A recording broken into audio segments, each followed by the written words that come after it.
Salam. Hari ini kita nak bercakap tentang bagaimana kematian, elemen kematian itu penting ataupun menarik dalam penceritaan, terutamanya bila kematian itu berlaku di dalam Act 1 lagi.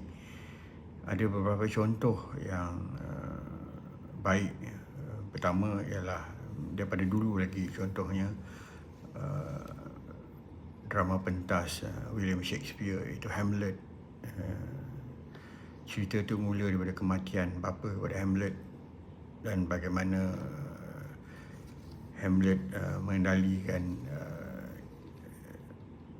kes itu, terutamanya apabila suspeknya adalah bapa saudaranya sendiri, Claudius. Dan Pixar banyak menggunakan kaedah ni. Ada 3 contoh yang penting. Pertama sekali, Disney, iaitu filem Lion King, bila Mufasa mati, dan kedua ialah Pixar, iaitu Finding Nemo, bila mak kepada Nemo mati. Dan ketiga adalah filem Up, apabila ada montage pada awalnya, montage tentang bagaimana Carl kehilangan isterinya. Dan kesemua kematian ini membentuk karakter utama, di mana apa yang berlaku selepas kematian, di mana Simba lari meninggalkan tempatnya, meninggalkan Pride Rock, dan bagaimana Nemo dibesarkan tanpa ibu.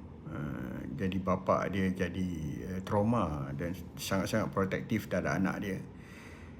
Dan bagaimana Carl sambung hidup dia dan cuba untuk memenuhi impian dia dan arwah isterinya dengan mengembara ke Amerika Selatan. Jadi salah satu teknik penceritaan yang menarik ialah apabila kita menggunakan kematian daripada awal lagi. Bagaimana kematian itu akhirnya mempengaruhi, membentuk karakter utama kita, menerusi trauma terhadap kematian dan menerusi mungkin kenangan mereka terhadap orang yang dicintai. Sebab kalau dalam psikologi sendiri pun telah dinyatakan bahawa trauma yang paling hebat atau paling besar sekali bagi seorang manusia adalah apabila kehilangan orang yang disayanginya. Jadi kematian dalam filem atau cerita selalunya adalah benda yang sangat interesting, menarik.